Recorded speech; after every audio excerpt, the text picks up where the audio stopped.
தெறிக்கவிடும் காரம் நிறம் சுவையை தருகிறது. ஆச்சி மிளகாய் தூள் தெறிக்கவிடும் காரம் நிறம் சுவை. தமிழர்களின் நம்பர் 1 சாய்ஸ் தமிழ் மேட்ரிமோனி. 4 முனை போட்டி தமிழ்நாட்டில் இருப்பதாகவே தான் நமக்கு தெரியுது. திமுக, அதிமுக, பாஜக, விஜய், சீமான். பல பேர் இந்த இடத்துல வந்து சீமானை வந்து கழட்டி விட்டு ஒரு 3 முனை போட்டிங்கிற மாதிரியான ஒரு நரேட்டிவை செட் பண்ண விரும்புறாங்க. அதுக்கு என்ன அஜெண்டான்னு எனக்கும் இப்போ வரைக்கும் காரணம் புரியல. இப்போ 3 முனை போட்டியா 4 முனை போட்டியா, ஏன் சீமானை மட்டும் ஒதுக்குகிறார்கள் அப்படின்னு வருதுன்னா, சீமான் வந்து ஒரு ஆட்சி அதிகாரத்தில் பங்கேற்கிற ஒரு அரசியலை கையில் எடுக்கவில்லை. விஜயோடைய பிரசன்ஸை நம்ம ஃபீல்டில் பார்க்க முடியல. செலக்டிவா தான் சில விஷயத்துக்கு வந்து அட்ரஸ் பண்றாரு அப்படிங்கிற குற்றச்சாட்டு விஜய் மேல இருக்கு. விஜய இன்னும் மக்கள் வந்து அரசியல்வாதியா பாக்குறாங்களாங்கிற சந்தேகம் எனக்கு பெருசா இருக்கு. வந்து எவ்வளவு சதவீதம் வாக்குகள் அப்படின்னு இன்னும் ப்ரூவ் பண்ணல. 25ங்கிறார் சார். 6 மாசம் அப்படின்னு ஒரு படம் அந்த மாதிரி 6 மாசம் அப்படி போனாருன்னா 10% அப்படியே தூக்கிட்டு வந்துருவாரு. அப்புறம் 35 ஆட்சியை பிடிச்சிருவாங்க போல இருக்கு. அப்படிதான் சொல்றாரு. விஜய் 2 பேரும் ஏமாத்துறாங்களா? ஜானவரி 2 பேரும் ஏமாத்துறாங்க. விஜய்க்கு எதுவும் தெரியாது. அவரை பொறுத்த வரைக்கும் நான் முதலமைச்சர் ஆகும் இப்படி ஏமாற்றி அவரை வச்சிருக்காரு. போட்டோ எடுத்து கூட காசு விஜய் கூட. என்ன சார் சொல்றீங்க? முழு போட்டோ, தனி போட்டோ எடுத்தா ஒரு காசு, கும்பலா எடுத்தா ஒரு காசு. பெரியார் இப்படி காசு வாங்குவார் சார்? அது கட்சி வளர்ச்சி நிதிக்காக அவர் பயன்படுத்துவார். ரசிக மனப்பான்மையில இருக்கிறவங்கள நீங்க பயன்படுத்திக்கிறீங்க.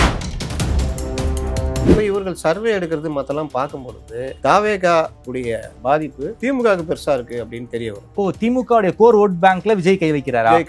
அதாவது மைனாரிட்டிஸ் ஓட்டுல, கிறிஸ்டின் ஓட்டுல கை வைக்கிறாரு, கோர் ஓட் பேங்க்ல கை வைக்கிறாரு. வாக்கு இருக்குல்ல, இவங்க வந்து 1000 ரூபாய் மகளிர் உரிமை தொகை மூலியமாக பெண்கள் வாக்கு பெருமளவு வரணும் நம்புறாங்க. இன்னைக்கு 1000 ரூபாய் ஒரு மேட்டராங்க. இன்னொன்னு, டெல்லி மற்றவங்கலாம் வந்து விஜய் எப்படியா கைக்குள்ள கொண்டு வந்துட்டா நல்லதுன்னு தான் பாத்தீங்கன்னா நயினாரு அடிக்கடி வந்து விஜய்க்கு பாசிட்டிவாக பேசிட்டு இருந்தாங்க. அது வந்து எப்படியாவது உள்ள கொண்டு வரலாம் அப்படின்ற முயற்சியில போகும்போது தான் திமுக உஷாரா விட்டால் அவங்க போயிட்டாங்கன்னா ஸ்வீப். விஜய் என்டிஏ கூட்டணிக்குள்ள உள்ளர போனா என்டிஏ கூட்டணி ஜெயிச்சிடறாங்களா? ஆமாங்க, கிட்டத்தட்ட 200 சீட் அசால்ட் அடிப்பாங்க. நீங்க தனியா நில்லுங்க, தயவு செய்து போயிடாதீங்கன்ற பேச்சுவார்த்தை போய் அது ஒரு தனியா ஒரு செட்டப் போச்சு. திமுக கொடுத்த அழுத்தத்தின் காரணமாக தான் விஜய் தனியா நிற்கிறாருங்கிற மாதிரி சொல்ல வரீங்களே நீங்க? ஆமாம், 100%. அந்த அழுத்தம் வேற மாதிரி அழுத்தம். ஆதரணையர்களுக்கு அன்பு வணக்கம். இன்று நம்மோடு மூத்த பத்திரிகையாளர் திருமிகு முத்தலீஃப் அழகுல்லா. வணக்கம் சார். வணக்கம். விஜய் அவர்கள் தன்னுடைய செயற்குழுல வந்து தனிச்சு போட்டி, அதுவும் என்னுடைய தலைமையில் தான் வந்து போட்டிங்கிற ஒரு முடிவை எடுத்திருக்காரு. நாங்கள் வந்து அதிமுக பாஜக கூட்டணியில் சேரமாட்டோங்கிற ஒரு சிக்னல் வந்து வெளிப்படையாகவே கொடுத்துட்டாரு. இதன் காரணமாக ஒரு 4 முனை போட்டி தமிழ்நாட்டில் இருப்பதாகவே தான் நமக்கு தெரியுது. திமுக, அதிமுக, பாஜக, விஜய், சீமான். பல பேர் இந்த இடத்துல வந்து சீமானை வந்து கழட்டி விட்டு ஒரு 3 முனை போட்டிங்கிற மாதிரியான ஒரு நரேட்டிவை செட் பண்ண விரும்புகிறாங்க. அதுக்கு என்ன அஜெண்டான்னு எனக்கும் இப்போ வரைக்கும் காரணம் புரியல. திமுக, அதிமுக 2 பேருமே வந்து களத்துக்கு போயிட்டாங்க. தமிழக முதல்வர் அவர்கள் ஓரணையில் தமிழ்நாடுங்கிற வந்து கேம்பெயினை ஸ்டார்ட் பண்ணி போயிட்டு இருக்காரு. எடப்பாடி பழனிசாமி அவர்கள் தமிழகத்தை மீட்போம், மக்களை காப்போம்ங்கிற ஒரு சூறாவளி பிரச்சாரத்தை ஆரம்பிச்சிருக்காரு. விஜய் வேற வந்து இன்னும் ஆகஸ்ட்ல வந்து மாநாடு, அடுத்த 3 மாதங்களில் நாங்களுமே இந்த மக்களை சந்திக்க போறோம்னு பருவமழையோட சேர்ந்து அவரும் வர்றாரு. கிளம்பி எப்படி சார் இருக்கு 26 பொறுத்த வரைக்கும்? 4 முனை போட்டி, 3 முனை போட்டி, இந்த மாதிரி அஜெண்டா செட் பண்றது. இன்னைக்கு ஏன் சீமானை புறக்கணிக்கிறாங்க?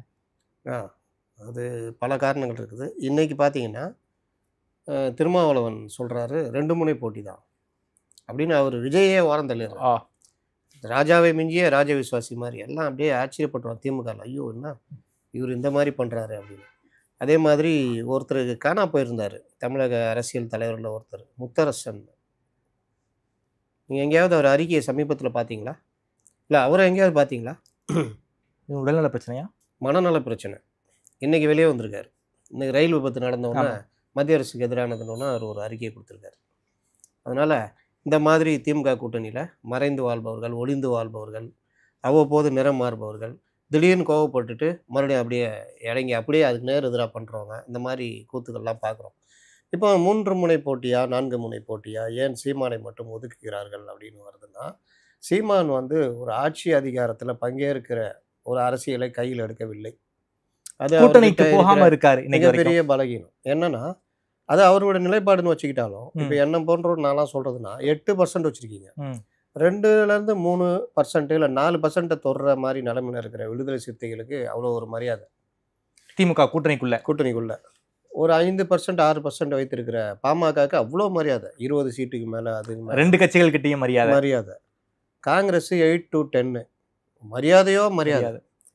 அப்படியானால் நீங்கள் வந்து தமிழ்நாட்டில் 234 தொகுதியிலும் தனித்து நிற்கிறீங்க, 8% தனியாக ப்ரூவ் பண்ணியிருக்கீங்கன்னா உங்களுக்கு எவ்வளோ மரியாதை இருக்கணும். அதுவும் இல்லாம கும்மிடிப்பூண்டியில் ஆரம்பிச்சு கன்னியாகுமரி வரைக்கும் சரிசமமான வாக்கு விகிதம் சார். வச்சிருக்காங்க. எல்லா தொகுதிகள்லயும் குறிப்பிட்ட ஓட்டு இருக்குன்னு நம்மளால சொல்ல முடியும். பாமக எடுத்துட்டிங்கன்னா வட மாவட்டங்கள் தாண்டி தென் மாவட்டங்கள் ஒன்றுமே கிடையாது. பிரசன்ஸே கிடையாது. விடுதலை சிறுத்தைகள் எடுத்திங்கன்னா அங்கே வந்து வேற, அங்கே பல்லர் கம்யூனிட்டி வருவாங்க, தேவேந்திர குல வேளாளர்கள், அப்போ கிருஷ்ணசாமி, ஜான் பாண்டியன், இந்த மாதிரி. இந்த சைடில் அவங்க வர முடியாது, சவுத்துக்கு போக முடியாது. அப்போ இந்த மாதிரி தான் இவர்கள் ஜாதி ரீதியாக ஒடுக்கப்பட்ட ஜாதி, அந்த மாதிரி பிற்படுத்தப்பட்ட வகுப்பினர் அப்படி பிரிஞ்சு கிடக்குறாங்க. ஆனால் சீமானுக்கு தமிழகம் முழுவதுமே வாக்கு சதவீதம் இருக்கு. 8,000லேருந்து 16,000 18,000 வரைக்கும் ஒரு தொகுதிக்கு போன எலெக்ஷன்ல நான் பார்த்தது சார். நம்ம டி நகர்ல வெறும் 200 ஓட்டுல சார் வெற்றி தோல்வியை தீர்மானிக்கிறதுக்கு நடந்துச்சு. அது இவரு டிடிவி காலி பண்ணி விட்டாரு. 2,000 ஓட்டு அவங்களுக்கு இருந்தது. ஆமா, இவங்க தோத்தது 200 ஓட்டு. டிடிவிலாம் இருந்தா 25 தொகுதி சொல்றாங்கல்ல. ஆமா, அதிமுக இழந்தது. அதுல இது டி நகர் ஒண்ணு. ஆமா, நாம் தமிழர் கட்சி இந்த மாதிரி ரோலை கையில் எடுத்தால் அவர்கள் கையில ஒரு 20 எம்எல்ஏ 15 எம்எல்ஏ இருப்பாங்க. அதை அவர் எடுக்க மாட்டேன், நான் தனியாக தான் நிற்பேன், திராவிட கட்சிகள், இன அழிப்பு கட்சி, மதவாத கட்சின்னு அவர் அந்த ஸ்டாண்ட் எடுத்துகிட்டு போகிறதுனால இவர்களுக்கு என்ன ஒரு இயற்கையாகவே ஊடகங்கள் மற்றவர்கள் என்னன்னா இது ஒரு கட்சி, இது எப்படி இருந்தாலும் இவங்க வந்து எதுவும் பண்ண போகிறதில்ல, 8% வாங்கிட்டு போக போகிறாங்க, 10% வாங்கட்டுமே, என்ன பண்ண போகிறீங்க, இவங்க டிசைடிங் ஃபேக்டர் கிடையாது அப்படின்னு இன்னும் சிலர் இந்த கொஞ்சம் தன்னை பெரிதாக நினைத்து கொண்டு தென்னகத்துடைய பிரசாந்த் கிஷோர் நினச்சிட்டு சில பேர் பேசுகிறாங்க. என்னென்னா இவங்க தேர்தலில் ஜெயிக்க போகிறாங்களா, இவங்க வந்து ஒரு முனை போட்டின்னு நம்ம சொல்கிறதுக்கு மும்முனை போட்டி தான் அப்படின்றாங்க. அப்போ நானே கேட்குறேன், மும்முனை போட்டியில் ஒருத்தர் தானே ஜெயிப்பார். ஆமாம், மீதி 2 பேர் தோற்று தான் போவாங்க. அப்போ ஒரு முனை போட்டின்னு சொல்லிட்டு போயிடலாமா சார்? அதுவும் இல்லாமல் சீமானை வந்து இவங்க அண்டர் எஸ்டிமேட் பண்ணுறாங்களோங்கிற ஒரு எண்ணம் இருக்குது. தினமும் கிரவுண்டில் இருக்காரு, ஃபீல்டுக்கு வராரு, ஒரு சின்ன சின்ன சம்பவத்துக்கும் வந்து ரெஸ்பான்ஸ் பண்ணுறாரு, அறிக்கை கொடுக்குறாரு, பேட்டி கொடுக்குறாரு. விஜயோடைய பிரசன்ஸை நம்ம ஃபீல்டில் பார்க்க முடியல. செலக்டிவாக தான் சில விஷயத்துக்கு வந்து அட்ரஸ் பண்ணுறாரு அப்படிங்கிற குற்றச்சாட்டு விஜய் மேலே இருக்குது. விஜய இன்னும் மக்கள் வந்து அரசியல்வாதியாக பார்க்குறாங்களாங்கிற சந்தேகம் எனக்கு பெருசாக இருக்கு. வந்து எவ்வளோ சதவீதம் வாக்குகள் அப்படின்னு இன்னும் ப்ரூவ் பண்ணல. 25ங்கிறார் சார். அது வானிலை அறிக்கை மாதிரி ஏறிட்டே போகுதுங்க. ஒரு நாள் இந்த தங்க விலை, இது பெட்ரோல் விலை மாதிரி இன்னைக்கு 15%, முதல்ல 10%, 7%னாங்க, ஓகே, அப்புறம் 10ன்னாங்க, அப்புறம் எதுக்கு 15ன்னாங்க, அப்புறம் 20ன்னாங்க, இப்போ ஆதவ அர்ஜுன் 25 வந்துடுச்சிங்க ஆல்ரெடி. ஓகே, இவர் கிளம்பிட்டாருன்னா ஒரு 6 மாதம் அப்படின்னு ஒரு படத்தில் அந்த மாதிரி 6 மாதம் அப்படி போனாருன்னா 10% அப்படியே தூக்கிட்டு வந்துடுவார். அப்புறம் 35 ஆட்சியை பிடிச்சிருவாங்க போல இருக்கு, அப்படிதான் சொல்றாரு. அதுக்கு 77ல் போட்டு உருட்டிட்டு இருக்காரு. இவங்க எல்லாரும் பார்த்தீங்கன்னா ஒன்னா சர்வே போகாம ஆதோஜன் அப்படி பேச மாட்டாரே சார். சர்வே போல இப்போதான் போக ஆரம்பிச்சிருக்காங்க. ஓகே, மொத்தமே இப்போ ஒரு 5-6 தொகுதி போய்கிட்டு இருக்கிறாங்க. சரி, மற்றபடி அவங்க சர்வே போல. ஓகே, வேணா நீங்க போய்க்குங்க அப்படின்றாரு. அது ஒன்று. ரெண்டாவது நான் கேட்குறேன், 6 தேர்தல் 2010 இருந்து அரசியல் கட்சியில் இருக்கிற நாம் தமிழர் கட்சி 6-7 தேர்தலை சந்திச்சுட்டு இன்றைக்கும் பார்த்தீங்கன்னா 8% வந்து நிற்கிறாங்க. ஆமாம், நீங்கள் 30 வருஷமாக கட்சி நடத்துகிற விடுதலை சிறுத்தைகள் 2% 3%க்கு இது பண்ணுறாங்க. கிட்டத்தட்ட 1920லேருந்து இன்னை வரைக்கும் இருக்கிற கம்யூனிஸ்ட் கட்சிகள் 2% தாண்ட முடியும். ஆமாம், இப்படி தான் பர்சன்டேஜ்ன்றது எவ்வளோ கஷ்டம்னு தெரியும்.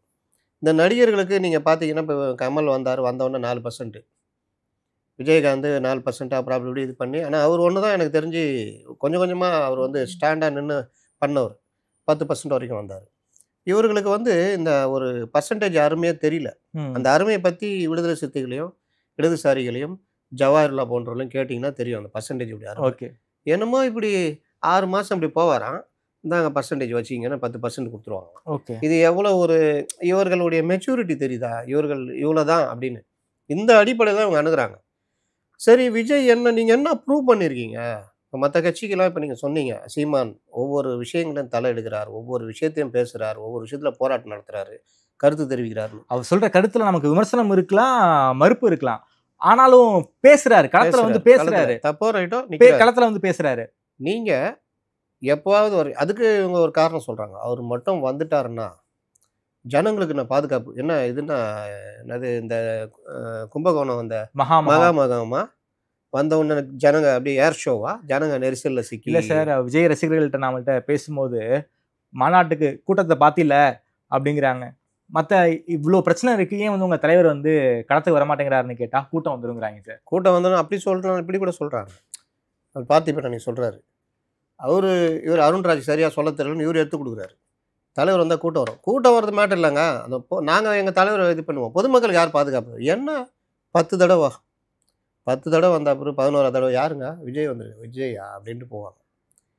இந்த சினிமா நடிகர்னா இப்போ நயன்தாரா வந்தால் கூட கூட்டம் கூடும். ஆமாம். அதுக்காக அதெல்லாம் ஓட்டுகளாக மாறுன்றது கிடையாது. அப்போ கூட்டம் வந்துடும்னு இந்த என்ன சார் வடிவேலுக்கும் ராதிகாவுக்கும் வராத கூட்டமா சார் திமுக அந்த எலெக்ஷன்ல திமுகவுக்கு பெரிய தோல்வி, பெரிய அடி. நீங்கள் ட்ரால் பண்ணி இந்த திமிர்தனம் பண்ணிக்கிட்டுலாம் பண்ணீங்கன்னா உங்களுக்கு பெருசாக கிடைக்காதுன்றதுக்கு 2011 எலெக்ஷனு ரொம்ப உதாரணம், பெரிய உதாரணம். இன்னொரு உதாரணம், மக்களே சந்திக்காமல் பர்சன்டேஜ் ஏறுங்கன்னு நினச்சிங்கன்னா கமல்ஹாசன் உதாரணம். கமல்ஹாசன் வந்த புதுசில் அது பண்ண சில இடங்கள் போனார் வந்தார், இவரோட நல்லா பேசுவார். ஆமாம். ஏன்னா நமக்கு 2 நாள் பொறுத்து புரியாது, 2 நாள் தான் புரியும். ஆனால் பேசுவார். ஆமாம். ஆனால் இவர் கூட்டத்தை பார்த்து பயப்படுறாரு, பத்திரிகையாளர்கிட்டே போகிறதுக்கு பயப்படுறாரு. ரெண்டாவது மேலே அவருக்கு வந்து என்ன விஷயன்றது அவருக்கு தெரியல. இவருக்கு தெரியல, சரி மற்றவங்க சொல்லி தருவான்னு பார்த்தா அவர் அதுக்கு மேலே இந்த நானும் மந்திரி தானா, நானும் மந்திரியா ஏதோ ஒரு படம் வந்தது இவருது விஜயகாந்த். அதில் பார்த்தீங்கன்னா விஜயகாந்த் ஒரு பெரிய ஜமீன்தார் பையனாக இருப்பார். சரி. ஊருக்குள்ளே சண்டியர் மாதிரி சுற்றிட்டு இருப்பார்.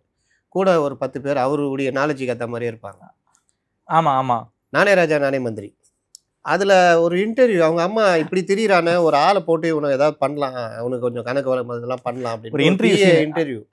அவன் வந்தவொடனே ஒருத்தர் சொல்லுவான், நீ என்ன படிச்சிருக்க அப்படின்னா SSLC, நீ BSc. டேய் SSLC பெருசா பிஎஸ்சி பெருசா? யார் இங்கே? செந்தில் புஷி ஆனந்த். அண்ணா நான் அது அப்புறம் சொல்கிறேன், நீங்கள் முதல்ல அவங்கள்ட்டே கேளுங்க. ஏய் எதிரா பெருசு அப்படின்வான்.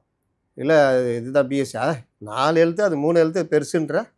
சரி நீ எத்தனா அது 10வது, நீ 10வது இது 12, அப்புறம் 13, 14, 15ன்னு சொல்லிட்டு போயேன்டா அப்படின்னு சிரிப்பா. ஆமாம். இவ்வளோதான் லெவல். இதோடைய எக்ஸ்பான்ஷன் தான் அந்த கட்சி. ஏன்னா இவர் அந்த லெவலில் இருக்காருன்னா, இவர் புஷிகிட்ட கேட்டார்னா புஷி என்ன யார் புஷின்னு நான் பார்த்தேன். சரி இவர் வந்து இவர் கையில் பொதுச்செயலாளர் பொறுப்பு கொடுத்துருக்காங்களா, இவர் பொலிட்டிக்கல் நாலேஜ் மற்ற விஷயங்கள்ல இவர் எப்படி, பாண்டிச்சேரி அரசியல்வாதி, சரி பாண்டிச்சேரி அரசியல்வாதி கூட இருக்கட்டும், ஒரு நாலேஜ் இருக்குமே. என்ன இவர் வந்து என்ன புஷி தொகுதின்றாங்களா என்ன அப்படின்னு. புஷி தொகுதியில் மொத்த வாக்காளர் எவ்வளோன்னு சொல்லுங்கள், சும்மா ஒரு கணக்கு சொல்லுங்கள். சார் ஒரு நம்ம சட்டமன்றம்னா வந்து ஒரு 80,000, 3 லட்சம் 2 லட்சம் சட்டமன்றம்னா ஒரு லட்சத்துல தான் இருக்கும். பாண்டிச்சேரியில் சின்ன ஊர் தான் பாண்டிச்சேரி. என்ன சார் ஒரு 50,000 60,000 ஓட்டு இருக்குமா? 50,000 60,000 ஓட்டு. எவ்வளோ பேர் வாக்களிச்சிருப்பாங்கன்னு நினைக்கிறீங்க? 50,000னா அட்லீஸ்ட் ஒரு 30,000 பேராவது ஓட்டு போட்டிருப்பாங்க சார். புஷி எவ்வளோ வாங்கியிருப்பாரு? புஷி என்ன ஜெயிச்சிட்டாரு. அட்லீஸ்ட் ஒரு ஜெயிக்கன்னா ஒரு 15,000 ஒரு 20,000க்குள்ள வாங்கியிருக்க வாய்ப்பு இருக்கு சார். அந்த புஷி தொகுதியுடைய மொத்த வாக்காளர் 5000 சில்லற. புஷி வாங்கின வாக்கு 2000 சில்லற. 5000மா சார்? ஓட்டு 5000 தான். ஓட்டு நம்ம சென்னை 5000 தான் சார். நம்ம சென்னை மாமன்ற இந்த வார்டு கவுன்சிலர் கூட அவ்வளவு கிடையாது சார். ஆமாங்க. மொத்த அங்கயாவது 20,000 ஓட்டு இருக்குன்னு நினைக்கிறேன் ஒரு வார்டு. 60,000ங்க. ஓ நம்ம இதெல்லாம் 60,000. நம்ம சென்னை வார்டு 60,000 இருக்கும். ஓகே. குறைஞ்சது ஒரு 40லேருந்து ஒரு 60 வரைக்கும் வரும். ஓகே. நீங்கள் பார்த்தீங்கன்னா 5000 சில்லற வாக்காளர் வாக்குப்பதிவு. நான் ஒரு 7,000 சில்லற இருக்கும் மொத்த வாக்குன்னு வச்சிங்களேன். இதில் புஷி வாங்கினது 2000 சில்லற. அவருக்கு அடுத்து வந்த திமுக வேட்பாளர் வாங்கினது 2000 சில்லற. ஒரு 300-400 ஓட்டு வித்தியாசம் ஜெயிச்சிருக்கு. இவ்வளோ பெரிய மகா மேதையே நமக்கு பாண்டிச்சேரி அரசாங்கம் கொடுத்துருக்கு. அதற்காக நாம் அவர் வாழ்கின்ற காலத்தில் நாமளும் வாழ்றோன்றதுக்கு மிக பெருமை அடையணும். தெரியுதா சார்? நம்ம கவுன்சிலருக்கு இருக்கக்கூடிய ஓட்டு கூட ஒரு வாங்கலையே சார். இவர் என்ன அரசியல் என்ன இதுன்னு தெரியுதா? நீங்க வார்டு கவுன்சிலருக்கு கூட நல்லா அரசியல் பேசுவார் சார். இப்போ நீங்க இவர் வந்து மன்றத்துல செயல்பட்டார். மன்ற வேலைன்றது ஒன்றும் பிரச்சனை இல்லை. டிக்கெட் வரும், வாங்கணும், வித்துக்கணும், அது வரவு சொல்ல பார்த்துக்கணும், ஏதாவது நல்ல உதவிகள் செய்யணும், இப்படிதான் போயிடும். ஆமா. அதுல ஒன்றும் பெருசா பேசவில்லை. 10 நிமிஷம் பேசினா 9 நிமிஷம் விஜய் பத்தி பேசிடணும். ஆமா. 1 நிமிஷம் தன்னை பத்தியும் பேசிக்கணும். அந்த மாதிரி அரசியல்னு வந்துட்டா டே டு டே இது. நான் அடுத்து எடப்பாடிக்கு வர்றேன் எவ்வளோ டெப்த்துன்றது. அப்போ அந்த அரசியல் டெப்த்தான அரசியல் யார்? கலைஞர், ஜெயலலிதா, இந்த மாதிரி பலரும் ஒரு அரசாண்ட மாநிலத்தில், விஜயகாந்த் கூட எடுத்துங்க, அவ்வளோ சப்ஜெக்ட் பேசுவார். அப்போ அந்த மாதிரி ஒரு பெரிய கட்சி, நாங்கள் தான் நாளைக்கு முதலமைச்சர் சொல்கிற கட்சிக்கு பொதுச் செயலாளராக வர்றாருன்னா அவர்கிட்ட ஒன்றுமே இல்லை. அவர் இன்னும் மன்ற செயல்பாடுல தான் இருக்கிறாரு. மன்றத்தில் சிறப்பாக செயல்பட்டவரை நம்ம பொதுச் செயலாளர் ஆக்கலாமான்னு முதல்ல விஜய் சிந்திக்கணும்.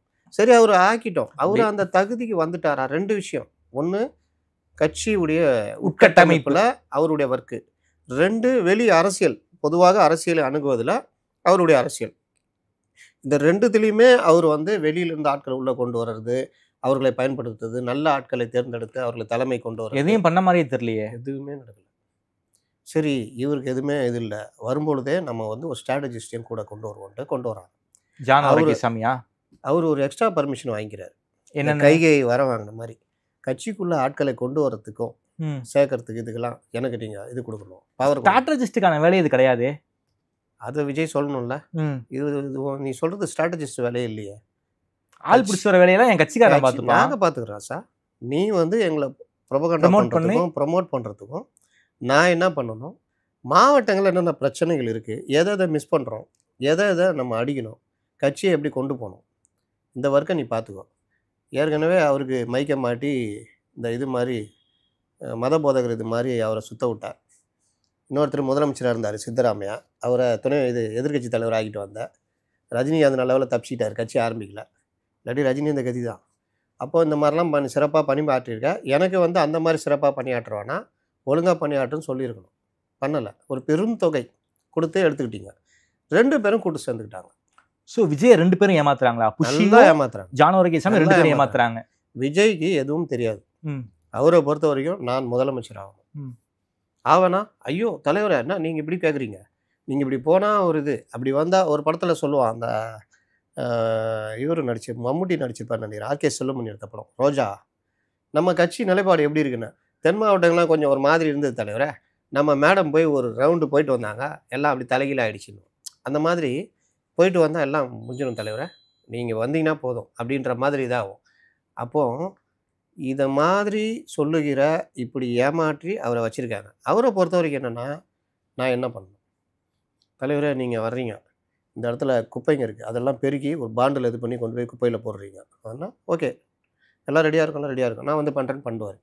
அவர் ஒரு சினிமா மாதிரி தான் அரசியல் நினச்சிட்ருக்காரு. நான் வந்து நிற்கணும், என்ன பண்ணணும், அவங்க தோல் மேலே கை போட்டு நிற்கணும், இது பண்ணணும், ரைட்டு, நான் சர்டிஃபிகேட் கொடுக்கணும், வேறு இது பண்ணணும், அது பண்ணணும், அவ்வளோதான்.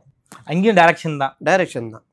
அப்போது அவர் வந்து இப்போ மற்ற தலைவர்கள் எப்படி இருந்தாங்க, அவங்களுக்கு முதல்ல ஸ்ட்ராட்டஜிஸ்ட்டே தேவைப்படல. ஆமாம், ஏன்னா அவங்களே ஸ்ட்ராட்டஜிஸ்ட். கலைஞரோ ஜெயலலிதாவோ அப்படி கிடையாது. இவர்களுக்கு தான் இந்த சனியம் பிடிச்ச இந்த மாதிரி சுற்றிட்டு இருக்கிறாங்க. 6-7 ஸ்ட்ராட்டஜிஸ்ட் திமுக, 6 பேர் 7 பேர். அப்போ இவங்க தலைவர் எப்படி நிற்கணும், அப்படின்னு நடக்கணும். இதுன்னா அப்போ ஷூட்டிங் தான், அது வந்து ரியல் லைஃப் கிடையாது.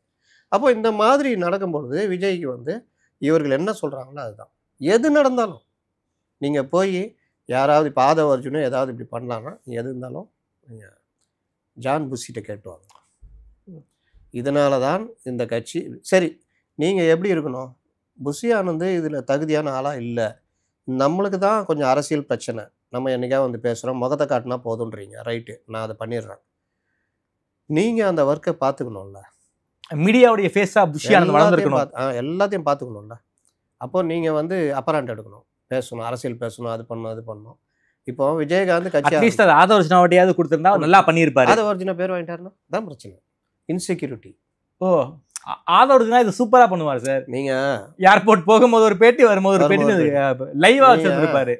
தூத்துக்குடியில் ஆக்னல்னு ஒரு அம்மா இருக்கு. ஆமாம். நீங்கள் பார்த்தீங்கன்னா அதுதான் கட்சி செயல்பாடு. அந்த அம்மா போனால் வந்தால் அது ஒரு ப்ரொமோஷன் வச்சுக்கிட்டு அது இதுன்னு எடுத்துக்கிட்டு இன்னும் அந்த அம்மா அடுத்த மாவட்டத்துக்கும் சேர்த்து எடுத்துக்கினாங்க. அதான் பிரச்சனை. இன்னும் மாவட்ட சிலர் அங்கே போடல இல்லை. அது என்னன்னா இந்த அம்மா மீடியாவில் இதில் வர்றாங்கன்னொன்னா என்ன நீ அப்படின்ட்டு அந்த அம்மா ஓரம் கட்டுற ஏற்பாடு, வெளியே தள்ளுற ஏற்பாடுலாம் பண்ணாங்கன்னா முடியல.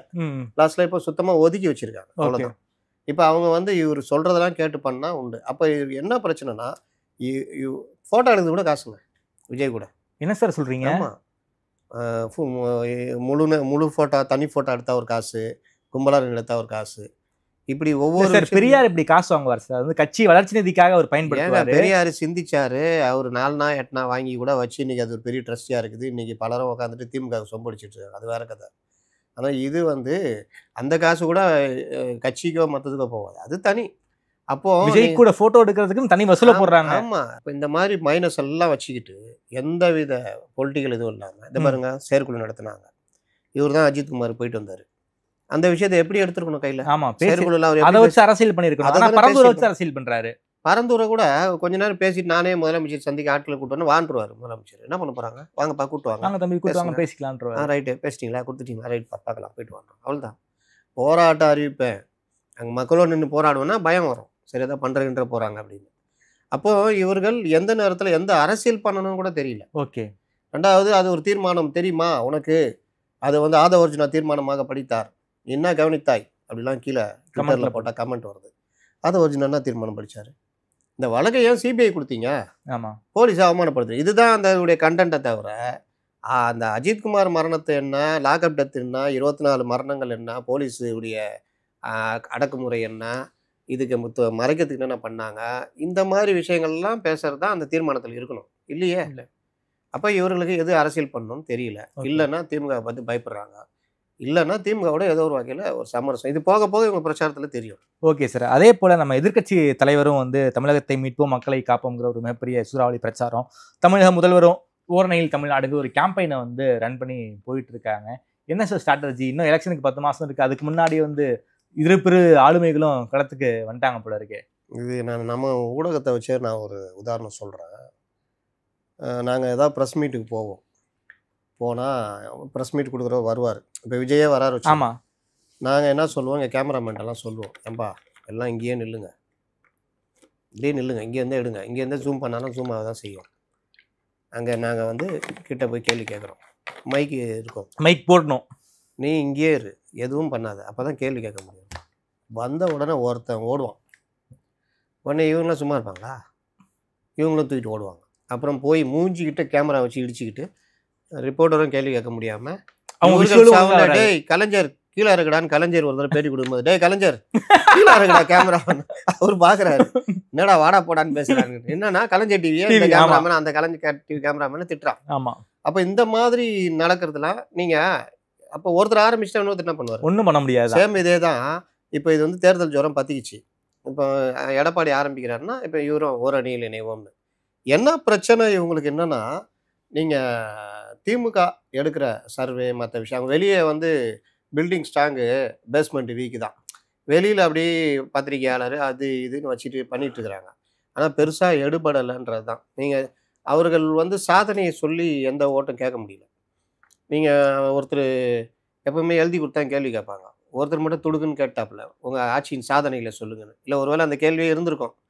இவர் மகளிர் உரிமை தொகை காலை உணவு திட்டன்றார். காலை உணவு திட்டம்னா மத்திய அரசு இதில் வர்ற இது மகளிர் உரிமை தொகைன்றாரு. மகளிர் உரிமை தொகை வந்து நீங்கள் 1000 ரூபா கொடுத்தா நீங்கள் கரண்ட்டு பில்லு வந்து 4500 அவ்வளோ விலை ஏற்றிட்டீங்க. இந்த 1000 ரூபா வந்து 3500 எக்ஸ்ட்ரா கவர்மெண்ட்னால அவங்களுக்கு செலவு. இங்கே 1000 ரூபா கொடுக்குறீங்க, அங்கே டாஸ்மார்க்கில் பார்த்தீங்கன்னா அவன் 12000 செலவு பண்ணுறான் ஒரு மாதத்துக்கு. அது கம்மி நான் சொல்கிறது. அப்போ இந்த மாதிரி டாஸ்மார்க்கை மூடணும், 500 கடைகளை குறைக்கணும்னா அப்போ அவன் குடிக்கிறதும் குறையும். 12 to நைட்டு 10 வரைக்கும்னா மற்ற டைம் அவன் குடிக்க மாட்டான். கல்லுக்கடை ஏதாவது திறந்து வச்சிங்கன்னா அவன் ஒரு 500 ரூபா சம்பாதிச்சா ஒரு 100 ரூபா கல்லை குடிச்சிட்டு வீட்டுக்கு போவான். ஆனால் நீங்கள் டாஸ்மார்க்குன்னு ஒன்றை வச்சுக்கிட்டு பார் எப்போ வேணாலும் இது பண்ணிக்கிட்டு 24/7 அந்த இதுவும் வந்து மற்ற நேரங்கள்லையும் முறைகேடாக சரக்கு, அதுக்கு எக்ஸ்ட்ரா காசு. அப்போ இவன் சம்பாதிக்கிற காசில் ஒன்று காலையில் வேலைக்கு போகும்போதே பார்க்குறான் கடை திறந்துருக்குதுன்னா போய் குடிச்சிடறான். இல்லை நைட்டு வர்றான் சம்பாதிச்சிட்டு வரான்னா அங்கே போய் பாருக்குதுன்னா அங்கே போய் குடிச்சு சைட் டிஷ்ஷு அது இதுன்னு அவன் காசெல்லாம் விட்டுறான். அப்படி நீங்கள் 1000 ரூபா கொடுத்து என்ன லாபம்? அப்போ 1000 ரூபான்றது இதே ஜெயலலிதா பண்ணாங்கன்னா கறவை மாடு திட்டம். மீனை கொடுக்குறியா, மீன் பிடிக்க கற்றுக் கொடுக்குறியா, இதுதாங்க கேள்வி. மீன் பிடிக்க கற்றுக் கொடுத்துட்டா அவன் டெய்லி மீன் பிடிச்சிக்குவான். நீ மீன் கொடுத்தனா அவனுக்கு டெய்லி மீன் நீ கொடுத்து ஆகணும். அப்போ கறவை மாடு திட்டம் இந்த மாதிரி திட்டங்கள்லாம் வந்து பார்த்திங்கன்னா பால் உற்பத்தியை பெருக்குச்சு. ஒரு வீட்டில் 2 பசுமாடு இருக்குன்னா அது அவங்களுக்கு வருமானத்தை அதிகப்படுத்திட்டு போவோம். அந்த மாடு கன்றுணும், அதுக்கப்புறம் அது அப்படியே டெவலப் ஆகும். அப்போ அந்த குடும்பத்துடைய பொருளாதாரம் மேம்படும். இந்த மாதிரி இதெல்லாம் ஜெயலலிதாலாம் பண்ணாங்க. இதுதான் உங்களுக்கு அடுத்த கட்டத்தில் நகர்த்துறது. அப்போ இவருடைய ஆட்சி சாதனைகளோட பெருசாக சொல்ல முடியல. யாரையாவது கூப்பிட்டு கேட்டால் கூட பெருசாக திட்டங்கள் சாதனைகள்னு பார்த்தீங்கன்னா எதுவுமே பெருசாக கிடையாது. எல்லாத்தையும் பழைய திட்டங்களை புது ஸ்டிக்கர் ஒட்டுறது. இப்போ யூபிஎஸ்சி படிக்கிறாங்கன்னா அது ஏற்கனவே பல ஆண்டு காலமாக அந்த இது இருக்குது. நீங்கள் அது ஒரு எக்ஸாம் எழுதுனீங்கன்னா இங்கே கவர்மெண்ட்டு கோச்சிங் சென்டரில் நீங்கள் போய் சேரலாம். அது ஒன்றும் பெரிய இல்லை, கும்பலில் கோயந்தா. ஒரே ஒரு லாபம் என்னென்னா நீங்கள் குரூப் ஸ்டடி படிக்கலாம் அங்கேயே தங்கிட்டு. வீட்டிலனா அந்த சூழ்நிலை இருக்காது. அதுதான். அப்புறம் மாத உதவித்தொகை ஏழை மாணவர்கள்னா ஒரு 7500 அது பெரிய விஷயம். ஆனால் அதுக்கு வந்து நான் முதல்வர்னு ஒன்று மாற்றிட்டு இப்போ அதில் போயிட்டு அவங்க நீங்கள் இன்னொன்று பார்த்தீங்கன்னா யூபிஎஸ்சி சர்வீஸ் இது அந்த இது சிவில் சர்வீஸ் ஸ்டூடெண்ட்ஸு 10 இடத்துல அவங்க ட்ரைனிங் எடுப்பாங்க. ஆமாம். இங்கே இது படிச்சுக்குவாங்க, ஒரு இன்ஸ்டியூட்டில் ஆரம்பத்தில் படிச்சிருப்பாங்க, இன்னொரு இடத்துல கேள்விக்காக போய் ஒரு இடத்துல பணம் கட்டி கேள்வி வாங்குவாங்க, அங்கே அவங்க பேர் ரிஜிஸ்டர் ஆகும். அப்புறம் மெயின்ஸ் போகும்போது ஒரு இடத்துல ட்ரைனிங் எடுப்பாங்க, இன்டர்வியூ போகும்போது ஒரு இடத்துல ட்ரைனிங் எடுப்பாங்க. இந்த மாதிரி எல்லாருமே என்ன பண்ணுவோம், எங்கள்கிட்ட தான் தாமரை, எங்கள்கிட்ட படிச்சாருன்னு எல்லாருமே நீங்கள் ஒரு இடத்துல போய் கோட்டு வாங்கியிருப்பீங்க இன்டர்வியூ போகிறதுக்காக. அதுக்கு இன்டர்வியூக்குன்னு சில இதெல்லாம் இருக்குல்ல, மேனரிசம், ஆமா. எப்படி உட்காரணும், எப்படி பேசணும், மார்க் இன்டர்வியூ. அதை ஒருத்தர் சொல்லி கொடுத்துருப்பாரு. தாமரை எங்களிடம் தான் பயிற்சி பெற்ற அவர் படிச்சிருப்பாரு வருஷம் பூரா. ஆனா அந்த கோட்டு சூட்டு போட்டு அந்த எப்படி இன்டர்வியூ அட்டன் பண்ண சொல்லி கொடுத்ததுக்காகவே நான் தான் வாங்க. அந்த மாதிரி இப்போ நான் முதல்வன் திட்டத்துல மூலயமா 57 பேர் 60 பேர் இப்படி இந்த ஸ்டிக்கர் ஓட்டுற இது வந்து ஆண்டாண்டு காலமாவே இருக்கு. அப்ப இந்த மாதிரி விஷயங்கள் தான் காலை உணவு திட்டம்னா அது ஒரு இது முதல்வர் காலை சிற்றுண்டி திட்டம் இப்படின்னு பெரிய நீண்ட கால பெரிய அளவில் சொல்லக்கூடிய திட்டங்கள்னு பார்த்தீங்கன்னா இல்லை. இப்போ இவர்கள் சர்வே எடுக்கிறது மற்றெல்லாம் பார்க்கும் பொழுது தாவேகா உடைய பாதிப்பு திமுகவுக்கு பெருசா இருக்கு அப்படின்னு தெரிய வருது. ஓ, திமுக கோர் ஓட் பேங்க்ல விஜய் கை வைக்கிறாரா? கை வைக்கிறார். அதாவது மைனாரிட்டிஸ் ஓட்டுல கிறிஸ்டின் ஓட்டுல கை வைக்கிறாரு, கோர் ஓட் பேங்க்ல கை வைக்கிறாரு. வாக்கு இருக்குல்ல, இவங்க வந்து 1000 ரூபாய் மகளிர் உரிமை தொகை மூலியமாக பெண்கள் வாக்கு பெருமளவு வரணும்னு நம்புறாங்க. அது இன்னைக்கு 1000 ரூபா ஒரு மேட்டுறாங்க. ஒரு ஸ்விக்கி ஜொமேட்டோல ஒரு ஃபுட்டு ஆர்டர் பண்ணாலும் போயிடுது.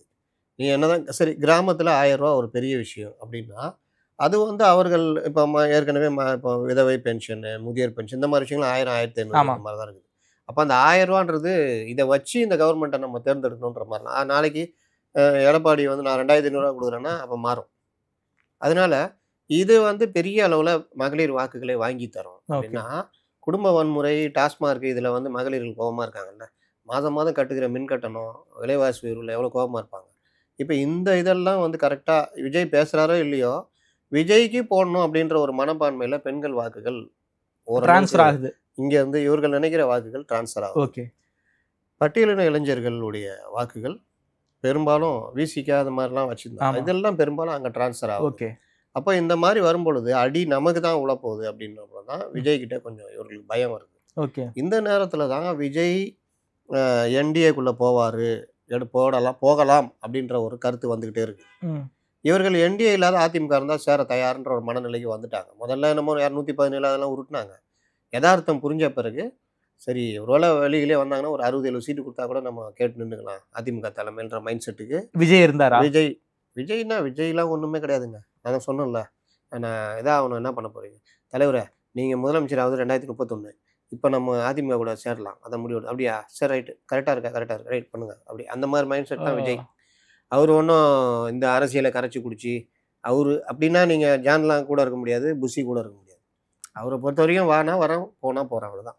அதனால அந்த முடிவு இவர்கள் தான். ஸோ அதையும் புஷி ஆனந்தும் இவர்கள் கிட்டத்தட்ட அந்த மனநிலைக்கு வந்துட்டாங்க. வந்தபோது தான் அது வர்ற மாதிரி இல்லை. இது வந்து இவங்க நரேட்டிவ்னு அவங்களுக்கு தெரியல. இவங்க தான் இந்த நரேட்டிவ்லாம் இறையா வரவங்க தானே. ஓகே, அதிமுக கூட்டணி உடையும். இவர் வந்தப்போ நைனா நாங்கள் இதில் லேட்டாக வந்தார், இவர் இங்கே உட்காந்தா நைனா நான் அங்கே போய் உட்காந்தாரு, அதனாலலாம் உடையும். நம்ம ஊரில் ஜெர்னலிசம் பார்த்தீங்களா, நைனா நாங்கள் இதில் வந்தோன்னே வணக்கம் சொல்ல அது கவனிச்சுனே இருப்பான். வணக்கம் சொல்ல அவர் ஒரு வேளை வணக்கம் சொல்லியிருக்கலாம், இவர் கவனிக்க மாட்டார். வணக்கம் சொன்னோன்னே முகத்தை திருப்பி கொண்ட எடப்பாடி கூட்டணி உடைய போகுது. இப்படிலாம் ஜெர்னலிசம் நம்ம ஊரில் இந்த மாதிரி நரேட்டிவ்லாம் வேற இதுதான் பண்ணுது. அப்புறம் வரலன்னா இது ஒரு பார்ட்டு. இன்னொன்று டெல்லி மற்றவங்கலாம் வந்து விஜய் எப்படியா கைக்குள்ளே கொண்டு வந்துட்டா நல்லதுன்னு தான் பார்த்தீங்கன்னா நைனார் அடிக்கடி வந்து விஜய்க்கு பாசிட்டிவாக பேசிட்டு இருந்தாங்க. அது வந்து எப்படியாவது உள்ளே கொண்டு வரலாம் அப்படின்ற முயற்சியில் போகும்போது தான் திமுக உஷாராகுது. விட்டால் அவங்க போயிட்டாங்கன்னா ஸ்வீப்பு. விஜய் என்டிஏ கூட்டணிக்குள்ள உள்ளார போனா என்டிஏ கூட்டணி ஜெயிச்சிடறாங்களா? ஆமாங்க, கிட்டத்தட்ட 200 சீட் அசால்ட் அடிப்பாங்க. விஜய் பங்கு ஒன்று ஏற்கனவே அவங்க 39%. இதெல்லாம் யோசிச்சு பாருங்க, இங்கே சுத்தமாக காலி ஆகிடும். அப்போது இந்த பயம் தான், அதுவும் அவர்களுக்கு கிடைக்கிற ரிப்போர்ட் தான். இந்த மாதிரி பிரச்சனைன்றப்போ நீங்கள் தனியாக நில்லுங்க, தயவுசெய்து போயிடாதீங்கன்ற பேச்சுவார்த்தை போய் அது ஒரு தனியாக ஒரு செட்டப் போச்சு. அந்த அடிப்படையில் திமுக கொடுத்த அழுத்தத்தின் காரணமாக தான் விஜய் தனியாக நிற்கிறாருங்கிற மாதிரி சொல்ல வரீங்களே நீங்கள்? ஆமாம், 100%. அந்த அழுத்தம் வேறு மாதிரி அழுத்தம் ஒத்துக்கிட்டு நின்ட்டாங்க. இதில் இன்னொரு விஷயம் பார்க்கணுன்னா, இயற்கையாகவே இவர்கள் தனியாக நிற்கிற மாதிரி ஒரு தோற்றம் வரும் சாதாரணமாக. ஏன்னா நான் ஏற்கனவே சித்தாந்த எதிரின்னு சொல்லிட்டு அந்த எதிரின்னு இவர்கள் என்டிஏ போகிறதுக்கான வாய்ப்புகளும் இருந்தது. ஓகே, ஏன்னா நீங்கள் பார்த்தீங்கன்னா பாஜக டெல்லி பல மாநிலங்களில் இந்த ஒர்க்கெலாம் ரொம்ப சாதாரணமாக பண்ணியிருக்காங்க. அப்போ அந்த ஒர்க்குக்கு போகிறாரு இவர், ஒருவேளை போகலாம். ஏன்னா 10 மாதம் இருக்குது, என்ன வேணால் நடக்கலாம். எஸ், அதனால வந்து இதை விட்டுறக்கூடாதுன்னு சொல்லிட்டு அர்ஜுன் சம்பத் விஜய் வந்து திமுகவுடைய கைக்கூலிங்கிறாரு. கிட்டத்தட்ட அது மாதிரி அவர் வந்து ஏ டீமு பி டீமு இதெல்லாம் அப்புறம் வச்சுக்கலாம். ஓகே, அவர்கள் ஒரு அரசியல் பண்ணி ஆகணும். ஆனா இவர்கள் கொடுக்கப்பட்டது நீங்க எங்களை எதிர்த்து கூட பேசிக்கங்க, திமுக எங்களை எதிர்த்து கூட பேசுவாங்க, ஆனா கூட்டணிக்கு போய் தனியா நில்லுங்க, நீங்க வந்து இது பண்ணாதீங்க. அவங்க என்னன்னா பாதிப்பு கொஞ்சம் குறைச்சிக்கலாம். ஓகே, பெரும் பாதிப்பை குறைத்து ஒரு சிறிய பாதிப்பை பண்ணலாம். ஒருவேளை அந்த பாதிப்பு அதிமுக கூட வரணும் நம்பலாம்ல இவங்க. ஓகே. அந்த அடிப்படையில் தான் அவங்க இது. சரி, இவர்கள் பெரிய அரசியல் பண்ணுறாங்க. திமுகவுக்கு அதிமுக தான் பெரிய எதிரி, இது தாவேகா தான் பெரிய எதிரி, அதிமுகலாம் ஒன்றும் இல்லை அப்படின்னா, இவர்கள் அரசியல் எப்படி இருக்குது அப்படின்னு பார்த்தீங்கன்னா, மேலே வரார், ஜூனில் வரார், ஜூலையில் வரார், இப்போ செப்டம்பரில் வராருன்னு நீங்கள் பாருங்கள். ஊரே பார்த்துக்கிட்டு ஓடிக்கிட்டு இருக்குது. பரபரப்பாக 70 வயதை கடந்த 2 தலைவர்கள் வயதை பொருட்படுத்தாமல் களத்தில் இருக்காங்க. சுற்றுப்பயணம் அது இதுன்னு. இவர் வீட்டை விட்டு வெளியே வரல. வர்றது ஒரு மாதம் ஒரு தடவை வந்தாலும் ஒரு 5 நிமிஷம் பேசுறது. ஜனநாயகம் டப்பிங்லாம் முடிஞ்சிருச்சா சார்? அதெல்லாம் இவர் பாட்டு எல்லாம் முடிஞ்சிச்சு. மற்றவருக்கு தான் நடந்துட்டு இருக்கு. சில ஷூட்டு கூட நடந்துட்டு இருக்கு. அது வேற. இவர் பாட்டு விஜயோடைய பாட்டு எல்லாம் முடிஞ்சிருச்சு. ஏங்க நீங்கள் இந்த கேட்கறது தப்புங்க. ஜனநாயகன் வேலை இருக்கிறதுனால தான் இவர் வரலன்னு சொன்னான். ஆனால் அதுக்கு எம்ஜிஆரை சொல்லுவேன். இவங்க எம்ஜிஆரை சொல்கிறாங்கல்ல. ஆனால் இவர் எம்ஜிஆர் மாதிரி 77 பிடிச்ச மாதிரி. எம்ஜிஆர் 1972 கட்சியை ஆரம்பித்த பொழுது அவர் கையில் 4-5 படம் இருந்தது. 72லேருந்து 77 வரைக்கும் அவர் உலகம் சுற்றும் வாலிபன், நேற்று இன்று நாளை, மீனவ நண்பன், ஊருக்கு உழைப்பவன், நீதிக்கு தலைவணங்கு, உரிமை குரல், லாஸ்ட்டில் அவர் சொந்தமாக எடுத்த மதுரை மீட்ட சுந்தரம், அவரே டைரக்ஷன் அவரே தயாரிப்பு, மதுரை மீட்ட சுந்தர பாண்டியன், அண்ணா நீ என் தெய்வம், என் கேள்விக்கு என்ன பதில், 9 படம். இது நான் சில இதை விட்டுருப்பேன். இதில் உலகம் சுற்று வாலிபன் சொந்த படம் ஜப்பானில் போய் எடுத்தார். அந்த படம் வெளியே வரது எவ்வளோ தொல்லை கொடுத்தாங்கன்னு தெரியும். எக்ஸ்போவில் போய் எடுத்தார் நினைக்கிறார். 3 கோடி பேர் அந்த இதில் அவர் அந்த உலகம்னு ஒரு பாட்டு வரும். அது பார்த்தீங்கன்னா அவர் எடுத்ததுலாம் அவர் டைரக்ஷனுக்கு எம்ஜிஆருடைய திறமைக்கு ஒரு சாட்சின்னு சொல்லலாம். அந்த இது அங்கே இருக்கும். கிட்டத்தட்ட ஒரு 1/2 கிலோமீட்டருக்கு அந்தாண்டா இருப்பாங்க. 500 மீட்டரு 800 மீட்டருக்கு ஜூம் பண்ணி அவங்க வாட்டில் அங்கே ஆடிக்கிட்டு இருப்பாங்க. இது டப்பிங்கில் அந்த பாட்டுக்கு அவங்க ஆடுறதுலாம் எவ்வளோ அது அது வேறு லெவலில் அந்த படம். அப்போ அது அவருடைய சொந்த படம் டைரக்ஷனு. மதுரை மீட்ட சுந்தரபாண்டியன் சொந்த படம் டைரக்ஷனு. இது இல்லாமல் இத்தனை படங்கள் நடிச்சிருக்காரு. அரசியல் வாழ்க்கை ஏதாவது தொய்வு வந்தது எம்ஜிஆருக்கு? அவர் 72 73லேயே வரும் ஜெயிக்கிறாங்க. பெருவெற்றி. அதுதான் நீங்கள் நேற்று இன்று நாளையில் தேர்தல் தான் பதில் சொல்லும் அப்படின்னு வரும் அந்த வரி. ஓகே. அந்த வரி வரும்பொழுது அப்படி நீட்டுவார். திண்டுக்கல் இடைத்தேர்தல் மாயாதேவர் வெற்றி அப்படின்னு அந்த போஸ்டர் வரும். அப்போ அந்த மாதிரி இது உடனே நீண்ட கால இதுன்னு பார்த்தீங்கன்னா இப்போ இருக்கிற மாதிரி இப்போ இவர் எடப்பாடி போகிறார். அந்த வண்டி பார்த்தீங்கன்னா அவ்வளோ ஒரு உட்கட்டமைப்பு உள்ள ஒரு வண்டி. எம்ஜிஆர் காலத்தில் ஒரு ஸ்டுடி பேக்கர் நீங்கள் பார்க்கலாம். அது விஜய் கூட அப்புறமா விஜயகாந்த் கூட அப்புறமா கொடுத்தாரு. அதில் ஒன்றுமே வசதிகள் கிடையாது. நீங்கள் அன்னைக்கு விடிய பிரச்சாரம் பண்ணலாம். ஆமாம். எம்ஜிஆர் அந்த மாதிரி விடிய பிரச்சாரம் பண்ணியிருக்காரு. தேர்தல் இது பிரச்சாரம் போயிருக்காரு. பத்திரிகையாளர்களை சந்திச்சிருக்காரு. பேட்டிகள் கொடுத்து எல்லாம் பண்ணியிருக்காரு. இப்போ சொல்லுங்கள், ஜனநாயகன் ஷூட்டிங் முடிஞ்சிச்சான்னா அதுன்னு அவதார் 2வா? அது இது ஒரு மேட்ரா? அப்போ உங்களுக்கு என்ன பிரச்சனைனா, அரசியல் மக்களை சந்திக்கிறது, பத்திரிகையாளர்களை சந்திக்கிறது, நடப்பு அரசியல் பேசுறதுல விஜய்க்கு பலகீனம் இருக்கிறது. இந்த பலகீனத்தினால அவர் வெளியே வர மாட்டேங்குது. பெருசாக பார்த்துட்டோம்னா கேள்விகள் கேட்பாங்க. அவங்க கேட்குற கேள்விகளுக்கு பதில் சொல்ல முடியாதோங்கிற ஒரு பயம் இருக்குது விஜய்க்கு. நீங்கள் சரக்கு இருந்தால் தானே சொல்ல முடியும்.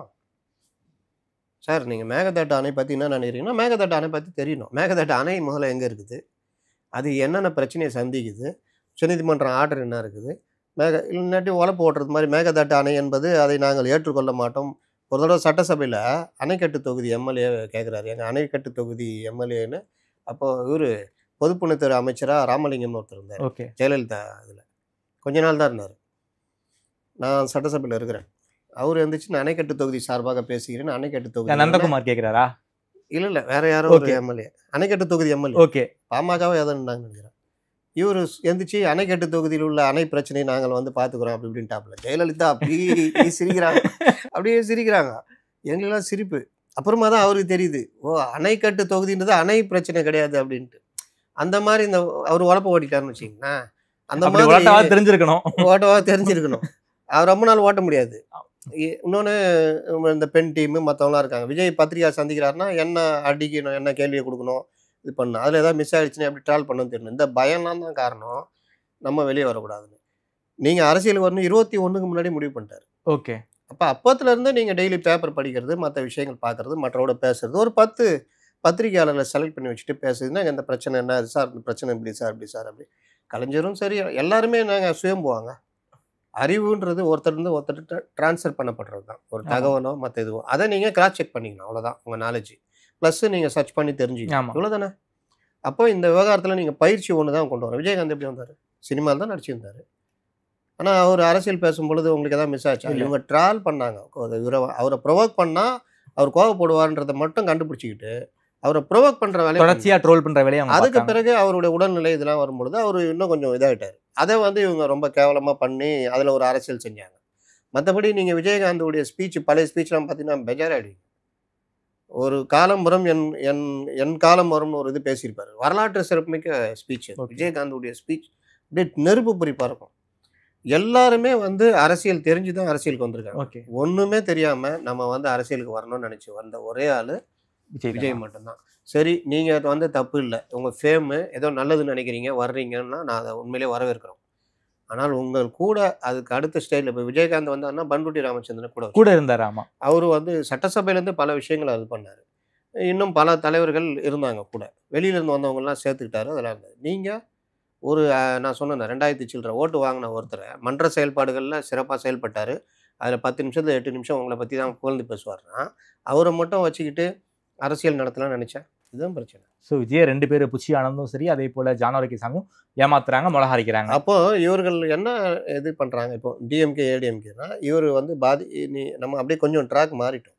அப்போ இவர் டிஎம்கே வந்து நீங்கள் தனியாக நில்லுங்க. ஓகே, அது வந்து தனியாக நிற்கிறது. இனி வருங்காலத்தில் பிரச்சாரம் வரும்பொழுது திமுக எதிராக எவ்வளோ பண்ண போகிறாங்கன்றது நீங்களாம் பார்த்துக்கலாம். ஓகே, ஒரு பார்ட்டு. அப்போ திமுக சாதனையை சொல்ல முடியாமல் அவர்கள் என்ன பண்ணுறாங்கன்னா, பொதுவாகவே இந்த பார்த்தீங்கன்னா இந்த 2, 3, 4 வருஷத்தில் மத்திய அரசு நோக்கி கையை காட்டுற வேலை தான் இருக்கும். மத்திய அரசை கொண்டு வந்து எதிரியாக காமிக்கிற வேலை தான் இருக்கும். மற்றபடி சாதனைன்னு பெருசாக சொல்லி பண்ணுற மாதிரி இல்லை. எல்லாரையும் மெம்பர் ஆக்குவோம், 2 கோடி பேர் எங்கள் இதில் இதுன்னு ஒரு மறுபடியும் ஒரு படம் காட்டுற வேலை. இதே படம் காட்டுற வேலை இன்றைக்கி டிவிக்கே ஆரம்பிச்சிருக்கு. இன்னும் இல்லை, நாளையிலேருந்து பண்ணுவாங்கன்னு நினைக்கிறேன். அவர்களும் 2 கோடின்னு வாங்க. இப்போ இந்த 2 கோடி மக்கள் தொகையை விட பெருசா இருக்கு. ஏடிஎம்கேவும் 2 கோடி காங்கிரஸ் எல்லாம் சொல்லி கணக்கு பார்த்தா தமிழ்நாடுடைய இது மக்கள் தொகையை விட ரொம்ப பெருசா இருக்கு. ஜாதி இது சொல்லுவாங்களா, இந்த ஜாதியில 2 கோடி 1.5 கோடி பேர் 2 கோடி பேர் தமிழ்நாட்டு மக்கள் தொகையை விட அது 3 மடங்கு. ஆமா, அந்த மாதிரி ஆளாளுக்கு இது ஓட்டு போடும் போது தான் தெரியும் யாருக்கு எவ்வளவு வாக்கு வரப்போகுது. Okay sir. இந்த பக்கம் இவர் இன்னைக்கு எடப்பாடி ஆரம்பிச்சிருக்கு. ஆமா, இவர்கள் நினைத்தார்கள் எடப்பாடிக்கு வந்து கூட்டமே வராது, நம்ம அதை வச்சு ட்ரால் பண்ணலாம். ஆனால் பார்த்தீங்கன்னா கூட்டம் பயங்கரமாக இருக்குது. இன்றைக்கி ஒரு KN நேரு பேசியிருக்காரு. இந்த சின்ன பசங்க சொல்லுவாங்கல்ல, நான் கூட்டம் வந்துருக்குது, இப்போ எங்கள் தலைவர் நாளைக்கு இதுக்கு வர போகிறார், திருவாரூருக்கு போக போகிறார், அப்போ பாருங்கள் கூட்டத்தை அப்படின்னு என்ன அர்த்தம்? ரோட் ஷோ பண்ண போகிறோம் வந்து இறக்கிடுவாங்க. இறக்கி எல்லா மாவட்டத்தையும் எல்லாருக்கும் அசைன்மெண்ட் நேரத்துக்கு போயிருக்கும். அதிலலாம் அவங்க பிரில்லியன்ட்டு. அப்போ அதில் ஒரு பெருங்கூட்டத்தை காமிச்சு பேச விட்ற ஏற்பாடு. மேட்ரு அது இல்லை, நீங்கள் எப்படி கான்வர்சேஷன் வச்சுக்கிறீங்கன்னு. ஓகே, இவர் இன்னைக்கு கூட பார்த்துட்டு நான் வரதுக்கு முன்னாடி பார்த்துட்டு வந்தேன். அங்கே அந்த இதோட உட்காந்து அவர் பேசுகிறார். கையில் எந்த குறிப்பும் இல்லை.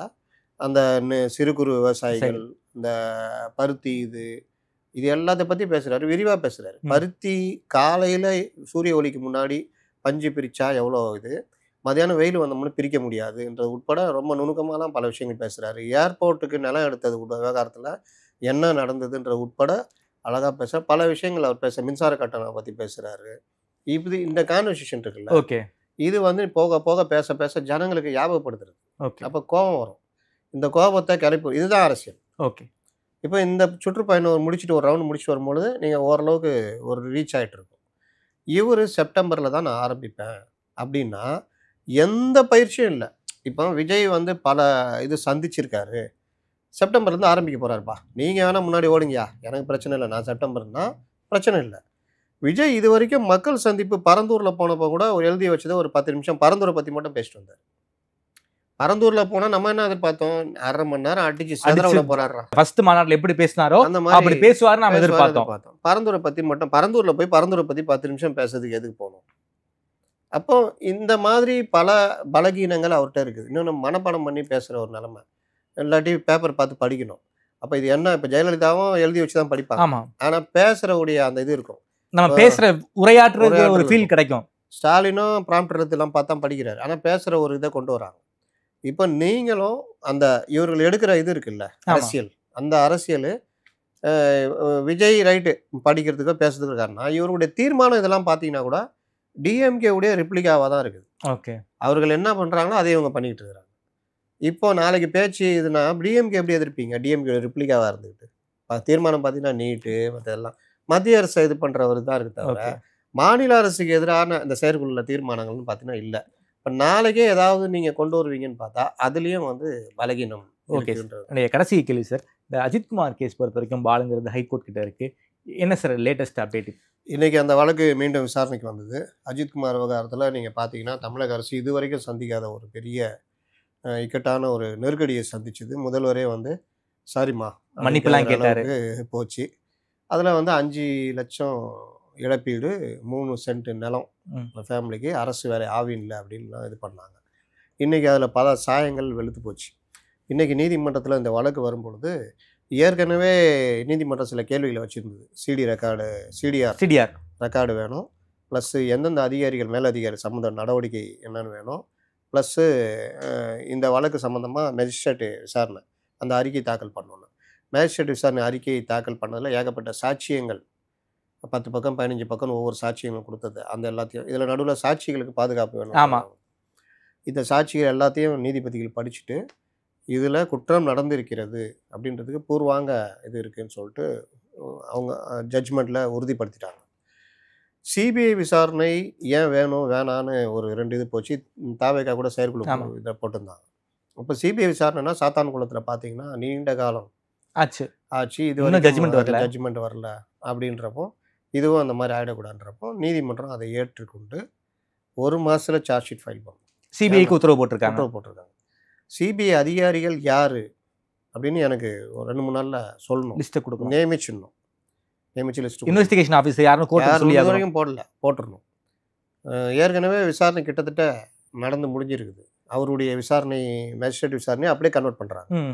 நீங்கள் அதுலேருந்து தான் ட்ராவல் பண்ணணும். அதில் பெருசாக ஒன்றும் நீங்கள் இவ்வளோ தான் சாட்சியங்கள் அப்படின்னா அந்த சாட்சியங்களை விசாரித்த அந்த இதுவும் இருக்குது. கூடுதலாக சிபிஐ பண்ணுறது ஃபாரன்சிக்கில் எடுத்தது அந்த இது எல்லாத்தையுமே மேஜிஸ்ட்ரேட்டு வாங்கி கலெக்ட் பண்ணியிருக்காரு. அதை அப்படியே சிபிஐட்ட ஒப்படைக்க போகிறாங்க. அப்போ இந்த மாதிரி விவகாரங்கள் எல்லாத்துக்குமே சிபிஐக்கு லைட்டாக அடுத்த கட்டத்துக்கு போகிறதுக்கான இதுதான். அப்போ 1 மாதத்துக்குள்ளே சார்ஜ் ஷீட் ஃபைல் பண்ணணும். அதுக்கப்புறம் எனக்கு இது ஹியரிங் ட்ரையல் தான். இதில் நிகிதா நேரத்துலாம் பார்த்தீங்கன்னா வருகிறார், நிகிதா பேசுகிறார், நிகிதா கல்லூரியில் ஜாயின் செய்து விட்டார். தெரியுதா எப்படி எவ்வளோ சாஃப்டன் ஆக்குறாங்க. பேட்டியெல்லாம் கொடுக்குறாங்க. அப்போது வீரபாண்டிய பேட்டி எடுத்த நாடு தானே நம்ம நாடு. அப்போது இந்த விவகாரங்களில் நிகிதாவுடைய வழக்கையும் சிபிஐ விசாரிக்கணும்னு சொல்கிறாங்க. ஒரு அடுத்த கட்ட இது. இன்றைக்கி கூட கிண்டலா ஹென்றி திபேன் இனிமேல் நிகிதா பற்றி என்கிட்ட கேட்காதீங்க, நிகிதா பற்றி சிபிஐட்ட கேட்டுங்க, எங்கள்கிட்ட அந்த தொல்லையை விட்டுருங்க அப்படின்ற மாதிரி. ஏன்னா அவங்க அவ்வளோ பெரிய வானலாகவே அதிகாரம் படைச்சவங்க மாதிரி இருக்காங்க. அதனால் சிபிஐ இதை பார்த்துக்கிட்டோம். 2வது இழப்பீடு சம்பந்தமாக அஜித்குமாருடைய வழக்கறிஞர் சொன்னது ரொம்ப உண்மையிலேயே ரொம்ப இதுவாக இருந்தது. இவர்கள் உண்மையிலேயே சொன்ன சாரி உண்மையான சாரி இல்லை அப்படின்றதுக்கு அது உதாரணம். 5 லட்ச ரூபா இழப்பீடு. இன்னொரு வழக்கில் பொதுவாக வழக்குகளில் வந்து இந்த சில வழக்குகள் உச்சநீதிமன்ற வழக்குகள் வேறு வழக்குகளை மேற்கோள் காட்டி தான் சொல்லுவாங்க. அதில் இழப்பீடு 25 லட்ச ரூபா இந்த மாதிரி கஸ்டோடியல் டெத்து கொடுத்துருக்காங்க. இவர் 5 லட்ச ரூபா கொடுத்துருக்காங்க. அப்போ அந்த சாரி உண்மையான சாரியா? 3 சென்ட் நிலம் கொடுத்துருக்காங்க. அது திருப்புவனத்துலேருந்து ஒரு 8-10 கிலோமீட்டருக்கு தள்ளி ஒரு காட்டு பகுதியில் சென்ட் 2000 ரூபா போகுமா? 3 சென்ட் எவ்வளோ? 6000. 3 சென்ட் நிலம் கொடுத்துருக்கான்னு சொல்லுவீங்க. அப்போ இந்த சாரி என்ன சொல்லுவீங்க? அப்போ இவர்கள் வெளிக்கு இவ்வளோ ஊடகங்கள் பிரச்சனைக்கு டேமேஜ் கண்ட்ரோல் உண்மையாக உளப்பூர்வமாக பண்ணலை அப்படின்றதான் இது. அதையும் சரி பண்ணி கொடுக்கணும்னு கோர்ட்டில் இது பண்ணுறேன். கோர்ட்டு இழப்பீடு என்னன்னு சொன்னால் நான் மத்தியானம் 2:15 மணிக்கு மேலே சொல்கிறேன் அப்படின்றாங்க. அநேகமாக இப்போது அறிவிச்சிருக்கலாம். 25 லட்சம்ன்றது அவங்க சொன்னது, என்ன இழப்பீடுன்றது வரப்போகுது. வழக்கு விசாரணை அடுத்த கட்டம் எனக்கு 20ஆம் தேதி தள்ளி வச்சுருக்காங்க. அடுத்த ஹியரிங். அதில் எங்களுக்கு வந்து சொல்லணும் கோர்ட்டு கண்காணிச்சிக்கிட்டு இருக்கோம். ஓகே அப்படின்னப்போ கோர்ட் டைரக்ஷனில் இந்த விவகாரம் அப்போ எப்படி அண்ணா யூனிவர்சிட்டி மேட்ரு கோர்ட்டுடைய எஸ்ஐடியை கோர்ட்டு கண்காணிச்சு வந்ததோ அதே மாதிரி. ஓகே சார், ரொம்ப நன்றி சார். தமிழ்நாடு அரசு தொடர்பான பல்வேறு கேள்விகளுக்கு ரொம்ப பதில் சொல்லியிருக்கீங்க. குறிப்பாக விஜய் திணைத்து போட்டிங்கிற காரணத்துக்கு பின்னாடி திமுக இருக்காங்க, விஜய் 2 பேர் வந்து தவறாக மிஸ்கைட் பண்ணுறாங்கன்னு டிவிகேக்குள்ள நடக்கக்கூடிய பல்வேறு விஷயங்களை ரொம்ப வெளிப்படையாக பேசியிருக்கீங்க. நேரில் வந்து எனக்கு கொடுத்து பேசி நன்றி முத்தலிப் சார். நன்றி.